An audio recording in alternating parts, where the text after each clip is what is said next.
Olá, meus amigos e amigas, sejam todos muito bem-vindos a mais um comentário semanal da Parashá. A nossa Parashá dessa semana chama-se Ki Tetzei, que encontra-se em Devarim, livro de Deuteronômio, capítulo 21, 10 até o 25, verso 19. A nossa Parashá começa com a seguinte passagem no texto hebraico: Ki Tetzei la milchama al oivecha Untanu Hashem Elohecha beyadecha. Quando saíres à guerra contra os teus inimigos e os entregar o eterno teu Deus em tuas mãos.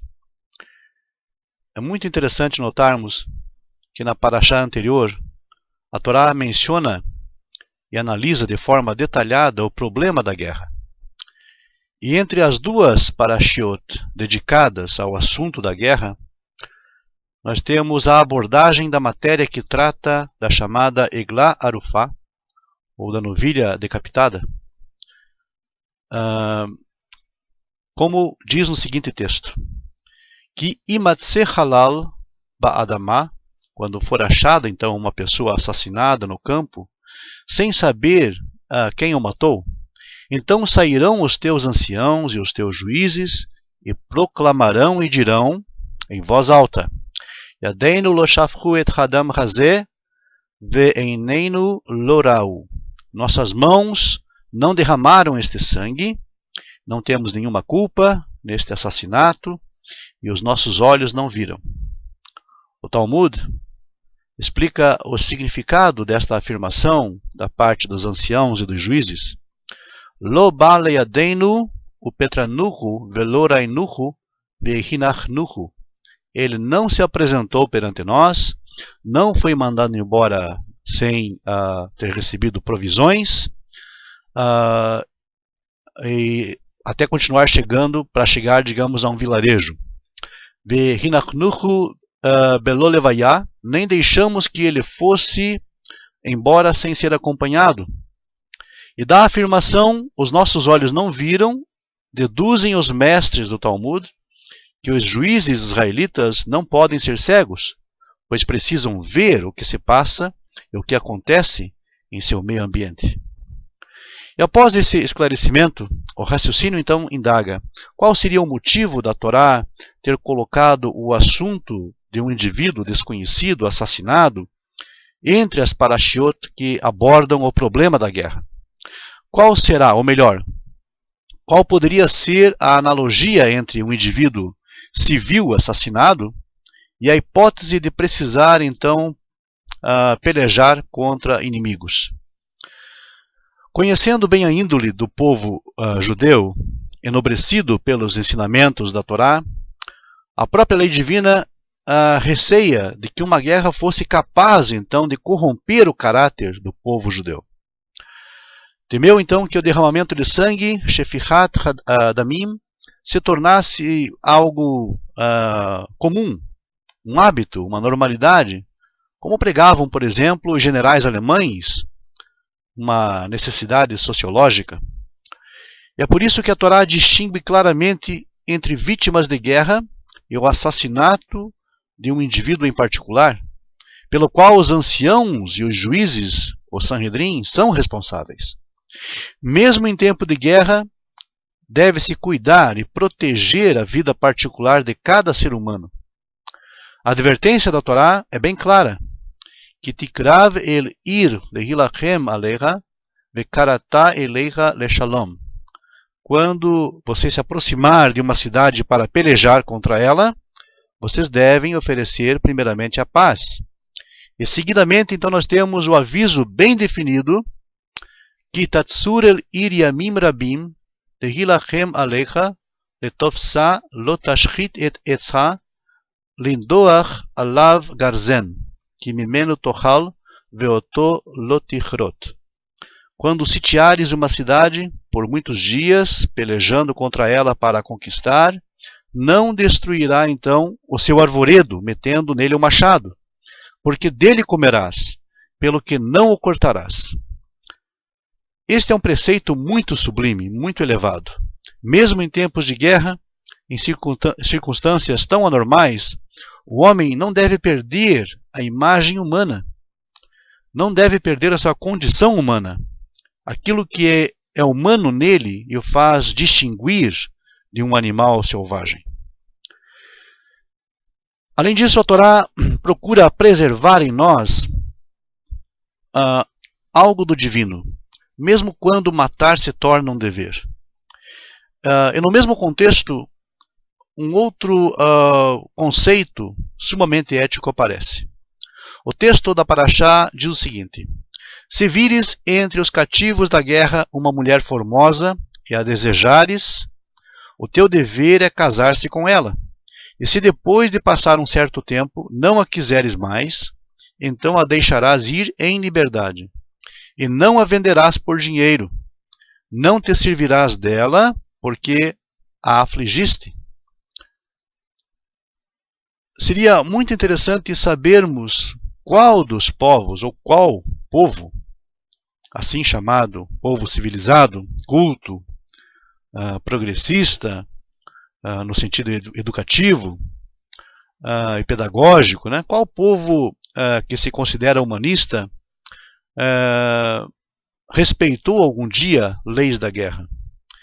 Quem deles, ou quais desses povos, jamais se preocupou em poupar as árvores, ou respeitou, ou respeitar, digamos, as mulheres do inimigo? Somente a Torá de Moshe, a lei de Moisés, cuidou do destino dos fracos e dos desamparados, mesmo tratando-se do inimigo. E é por isso que o mundo não judeu não é capaz de compreender a mentalidade da Torá, considerando a moral judaica como Mussar Avadim, ou seja, moralidade de escravos, moralidade de um povo fraco e oprimido, que pretende defender os interesses dos infelizes e angustiados. As palavras do patriarca Isaac a seu filho Esav, Ve'al harbecha tihyeh, e por tua espada viverás, continuam a ser o ideal de Esav e dos seus descendentes, qual não seja a sua cor, vermelha ou castanha. Os fatos que testemunhamos confirmam a nossa afirmação. As potências que foram combater o nazismo deveriam, se fossem honestas consigo próprias, fazer um Heshbon HaNefesh, um balanço de consciência, sentando-se elas mesmas no banco dos réus, revisando à luz da verdade, da sinceridade, da democracia, dos direitos humanos, que pretendiam defender e conservar, os seus atos, o seu procedimento, para após uma análise então minuciosa, escrupulosa e honesta, descobrirem se a promessa de Isaac a Esav, por tua espada viverás, não é e não continua a ser também o seu ideal. Se as barbaridades das hordas, por exemplo, de Adolf Hitler e יימח שמו וזכרו, não foram uma consequência de milhões e milhões de nazistas camuflados, de ódio potencial, acumulado, doutrinado, pregado nos púlpitos durante séculos por líderes religiosos, que nas bocas usavam o nome de Deus, enquanto nas suas mãos derramavam sangue inocente, como bem caracterizou o salmista, dizendo o seguinte: nos seus lábios estão os altos louvores do Eterno, e nas suas mãos uma espada de 2 gumes. Recordamos uma resposta que o grande mestre, Rabino Yeruham Gorelik, deu na ocasião em que foi apresentado aos ouvintes da Yeshiva University em Nova York como professor. Ele respondeu: eu não sou professor e tenho vergonha de ser intitulado professor, pois foram os professores que descobriram o processo científico de como fabricar sabão com gordura humana.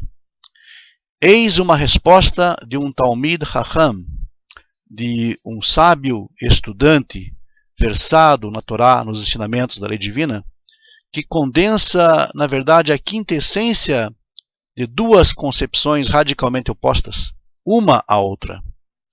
Enquanto uma prega a morte e o devastamento, a outra legou para a eternidade a responsabilidade pela vida alheia, mesmo ainda que em tempos de guerra. Na paraxá dessa semana nós temos o tratamento que deve ser dispensado a dois povos específicos, Amonitas e Moabitas. Diz o texto da Torá que esses dois povos não devem entrar na congregação do Eterno de forma alguma. E a Torá nos dá dois motivos. Um Amonita e um Moabita não devem entrar na congregação de Deus pelo fato de que eles não receberam Israel com pão e água no caminho quando estavam saindo do Egito, e pelo fato de terem contratado Bilam, filho de Beor, de Petor, em Aram Hanaharaim, para amaldiçoar Israel, de acordo com Devarim 23, 4 a 5. Analisando de forma mais profunda os motivos, surge uma pergunta. O primeiro motivo foi o egoísmo e a falta de sensibilidade, enquanto o segundo motivo foi a tentativa de exterminar o povo judeu inteiro através da maldição de Bilam. Por que a Torá precisou ensinar os dois motivos? Afinal, o segundo motivo é tão grave que o primeiro motivo nem precisaria ter sido mencionado. Nos ensinos de Pirkei Avot, a ética dos pais, diz o seguinte: se não fosse pelo medo das autoridades, uma pessoa engoliria o seu companheiro vivo. Mas como é possível o ser humano chegar a este nível de crueldade? Como alguém poderia engolir outra pessoa viva, mesmo escutando seus gritos e pedidos de misericórdia? Explica Orav Yeruham que o ser humano realmente não é assim tão ruim. Mas o ser humano é tão egoísta, tão centrado em seus próprios desejos e vontades, que muitas vezes não consegue nem mesmo escutar ou ver os outros. Se escutassem os outros, claramente não poderiam engoli-los vivos. O problema é que não se escuta. É por isso que a Torá traz como primeiro motivo o fato dos Amonitas e Moabitas não terem trazido pão e água, pois quando alguém vê uma pessoa necessitada e não lhe oferece nem menos pão e água, é sinal que ele já não consegue mais enxergar o outro. E somente aquele que não enxerga o próximo pode chegar ao nível desumano de querer exterminar um povo inteiro. O primeiro motivo não é apenas grave, ele é a raiz e a causa exata do segundo motivo.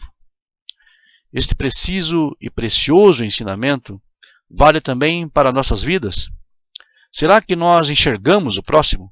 Será que realmente nos preocupamos com o que os outros realmente necessitam? Quando damos R$1 de tzedakah na rua para um pobre, muitas vezes não queremos resolver o problema do pobre, e sim o nosso próprio problema. Pois vendo a necessidade do pobre, nos sentimos um pouco desconfortáveis, e dando R$1, de repente nos sentimos muito melhor. Mesmo que talvez aquele dinheiro não era o que ele necessitava, talvez o que o pobre precisava era de um sorriso, de um consolo, de um incentivo. O Talmud nos ensina que alguém que dá uma caridade a um pobre recebe 6 berachot, 6 bênçãos, enquanto que aquele que dá um sorriso e o consola recebe 11 berachot, 11 bênçãos. O povo judeu é descendente de Abraham, que dedicou a sua vida a se preocupar com o próximo. E nós, no Ahid, seguimos o mesmo modelo e o mesmo exemplo de Abraham, sendo ele também, primeiramente, o Noahid, Ben Noach, antes da sua circuncisão. Nós temos essa herança espiritual, nós temos o potencial, mas que precisa ser trabalhado e ser desenvolvido. Faltam pouco mais de 2 semanas para Rosh Hashanah, que é o dia do Ano Novo, que é o início do julgamento divino. Deus nos julga midá keneged midá, medida por medida. Quanto mais nos importamos com os outros, quanto mais sentirmos as suas necessidades, mais Deus se importará conosco e terá misericórdia de nós no nosso julgamento. Era uma sexta-feira fria de inverno, e Alexandre foi com seu filho Guilherme para a Mikveh, que era o local de imersão ritual na cidade onde moravam, para fazer os seus serviços religiosos antes do Shabat. A Apesar de normalmente haver um sistema de aquecimento da água, naquele dia o sistema não estava funcionando e quem quisesse usar a mikveh precisaria então de muita coragem para enfrentar o frio. Mas Guilherme não era assim de desistir tão fácil e decidiu que entraria nas águas da mikveh mesmo assim. Alexandre ficou esperando seu filho do lado de fora, já segurando uma toalha quentinha. Quando Guilherme entrou na água, estava tão fria que ele até gritou. Mergulhou rapidamente 3 vezes e saiu da mikveh. Lá fora seu pai rapidamente o enrolou com a toalha e quando sentiu aquela sensação gostosa de calor, ele exclamou com alívio e prazer. Alexandre aproveitou a situação para ensinar a Guilherme, seu filho, uma importante lição de vida. Meu filho, disse Alexandre, aproveite esse momento para aprender uma importante regra. Há uma maneira simples de saber se você está fazendo a coisa certa ou não. Se você faz algo que no início exclamamos algo em desprazer, como ai, e depois dizemos como alívio, isto é sinal de que você está fazendo a coisa certa. Mas se você começa com e termina com ai, é sinal que você está provavelmente no caminho errado. Apesar de parecer uma piada, nós vemos essas palavras se cumprindo em nossos dias. Aqueles que vivem de acordo com as mitzvot do seu pacto, sejam judeus ou monoteístas, noahides, começam com regras e limitações, com imposições, mas acabam tendo uma vida muito mais harmônica e feliz em todas as áreas.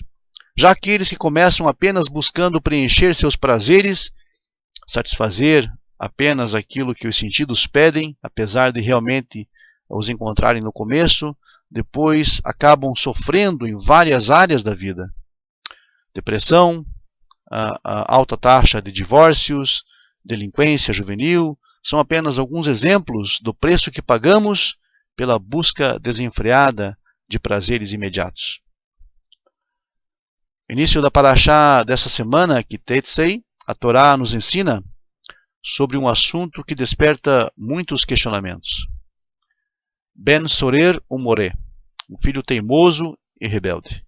Um jovem que não respeita os limites impostos pelos pais e começa a se afundar na vida, tornando-se um glutão, um beberrão e chegando ao ponto de roubar os próprios pais para manter seus vícios, enraizados, digamos, no consumo de bebida, de drogas, talvez de busca de prazeres imediatos. A Torá nos ensina que este jovem recebia pena de morte por seu comportamento inadequado. Essa era a pena. Mas vemos atualmente tantos jovens que não respeitam seus pais e adolescentes que têm cada vez mais menos e menos limites.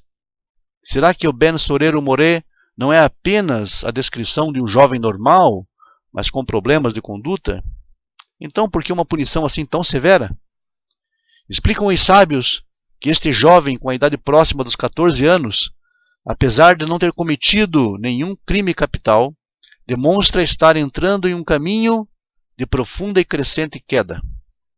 Seu comportamento decadente, como o absurdo de chegar a roubar dinheiro dos seus próprios pais para alimentar seus vícios, indica que ele futuramente será uma pessoa totalmente sem limites e chegaria até mesmo a matar para obter o que deseja. O Talmud, em Sanhedrin 72a, ensina que o jovem não recebia pena de morte por sua condição atual, e sim por causa dos seus prováveis futuros atos. Por misericórdia, era melhor que ele morresse jovem, quando ainda era inocente, do que quando já fosse culpado por crimes graves como assassinato. Mas esse conceito se contradiz em outro ensinamento da Torá, descrito no livro de Bereshit. Após Sara perceber o quanto Ismael, filho de Abraham, com sua escrava Hagar, era uma pessoa de péssima influência para seu filho Isaac, ela pediu que Abraham os expulsasse de casa. Para Abraham, expulsar seu próprio filho era uma decisão muito difícil, mas Deus confirmou que era o conceito correto, que era o correto a se fazer. Agar e Ismael, então, que em pouco tempo de caminhada chegariam a alguma cidade povoada, se perderam no deserto e ficaram sem água. Ismael ficou encostado em uma árvore à beira do caminho, já quase morrendo, e Agar se afastou para não presenciar a morte do filho. Um milagre então aconteceu e um anjo, um malach, revelou para Agar uma fonte de água, de onde ela conseguiu encher o seu vaso, o seu cântaro, e salvou então a vida do seu filho.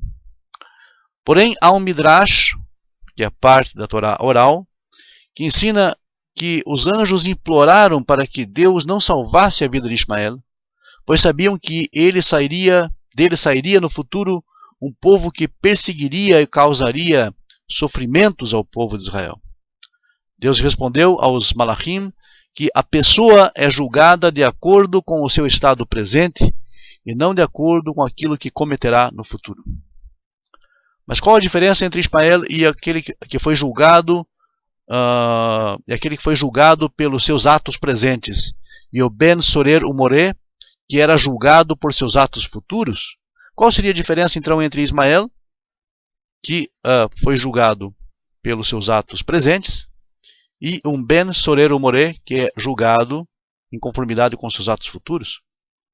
Da mesma forma que o Ben Sorer Umoré já tinha desde cedo um comportamento inadequado, os sábios ensinam que também Ismael já tinha desde cedo uma conduta muito ruim, envolvendo-se em idolatria, tentativa de assassinatos, relações ilícitas, etc. Então, por que Deus julgou Ismael de maneira tão leniente, enquanto Ben Sorer Umoré é julgado de forma tão dura, tão severa? Além disso, o Talmud, em Sanhedrin 71a, afirma que por causa de todos os requisitos necessários para que um jovem se torne um Ben Sorer Umoré, nunca ocorreu e nunca ocorrerá um caso como este. Por que a Torá precisa nos ensinar que este filho, Ben Sorer Umoré, nunca existirá na prática? E se é uma lei que nunca será aplicada, então por que foi ensinada na Torá? Explica o Rav Yohanan Zweig que, observando os pré-requisitos para um jovem se tornar um Ben Sorer Umoré, podemos responder todos os questionamentos. O Talmud traz uma lista desses pré-requisitos. Os pais desse jovem devem ter vozes similares. Não podem ter nenhum problema de fala, visão ou audição. Não podem ter nenhum membro do corpo faltando, e a cidade onde este jovem vive deve ter um Beit Din, um tribunal rabínico. O que esses pré-requisitos têm em comum? Embora o ambiente e as influências externas negativas não possam ser utilizados para isentar uma pessoa das suas responsabilidades, pelos seus maus atos, certamente elas podem incliná-la a agir de maneira equivocada. Isto quer dizer que nem sempre o comportamento de uma pessoa é o reflexo da sua essência. E se o comportamento negativo da pessoa é fruto das influências do ambiente, então ainda há esperanças de que ele mudará, pois não necessariamente sua essência foi corrompida. Por outro lado, se o comportamento negativo de uma pessoa não é por influência do ambiente, isso quer dizer que seu comportamento é o real reflexo da sua essência e, portanto, há poucas esperanças de que essa pessoa consiga mudar seus caminhos.